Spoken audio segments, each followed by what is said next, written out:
Creativity is an addiction. We all have to have it, whether we produce it ourselves or we're on Amazon and we're buying other people's creativity, or we're stealing it. Oh, yeah, on YouTube. All of that incredible music. I remember I had to buy that music, or I had to wait for terrestrial radio to play those songs. Nowadays, it's like, oh, it's mine.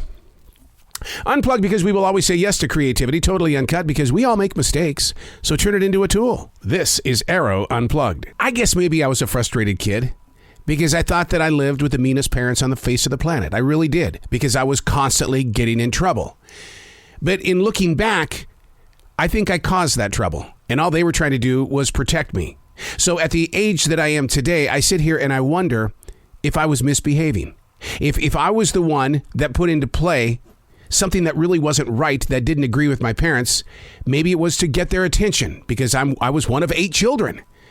You do stuff like that. But the thing that gets inside my heart today, since both of my parents are gone, is I love how their words are becoming a part of my words. And when you talk about a word like behave, oh, that's my mother all the way, because I can still hear my mother saying that, behave. Behave. And she would really drive that message home. But did we listen? No, I was that kid that wanted to get in trouble just so I could get some attention. Hey, it's Arroe. This is The Choice.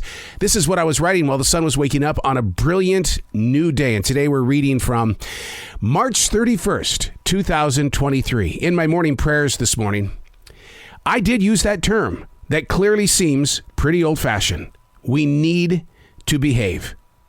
Now, the definition is to act or conduct oneself in a specified way, especially to others. Therefore, there has to be a goal, right? Well, it is. There's a goal to develop good habits, which improve physical, mental, spiritual, and social well-being of a person. Personally speaking, behaving doesn't get you in the headlines. You've seen it happen. Look at that. Every magazine cover at a grocery store. Go to your social media connections. How many people there are really behaving? Thanks to social media and trash magazines before that, bad behavior got your name in front of people. The running joke was just make sure they spell your name right. If someone truly knew how to win the lottery and promised to never abuse the way to victory lane, how long would it take for them to misbehave? Look at how many people have physically showcased bad behavior only to deny it in the headlines. Can we just behave?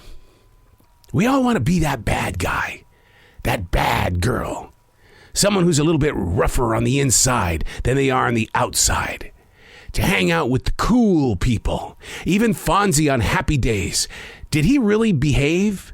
If they would have made him a really super nice guy like Richie Cunningham, would we have attached ourselves to the bad guy? There are so many people who take a chance on bad behavior in hopes that it will get them in front of others.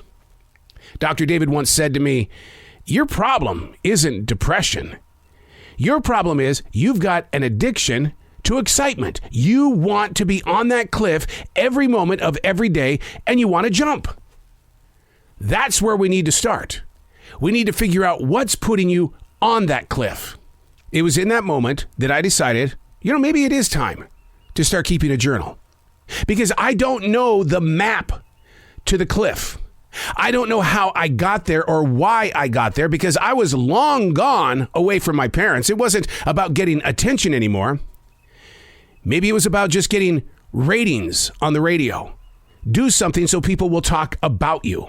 Wasn't it Roseanne Barr and Tom Arnold who said, Rosie, we got to get out there in the public eye. When you go out there to sing the national anthem, do it in a way that will make people talk. It kind of backfired on her. But you know what? She got a lot of headlines for bad behavior. Or was it bad behavior? Was it? What constitutes that again? The definition, according to dictionary.com, it's an act or it's the way we conduct ourselves in a specified way, especially to others. The goal is to develop good habits which improve physical, mental, spiritual, and social well-being of a person. Are you practicing good behavior?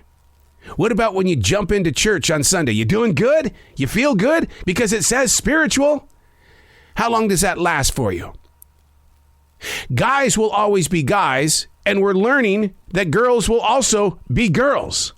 I don't know which one is misbehaving more, but I'd love to see some research on who is gaining more access to the headlines for bad behavior. Watching yourself. That was another term my mom used to say. You better watch yourself. You better watch yourself. Becoming aware of what you do is one thing. When you compare it to what you do and what you have done is the other thing. I can watch myself all day, but that doesn't mean I'm going to behave. I'm Arroe, and that's what I was writing while the sun was waking up on a brilliant new day.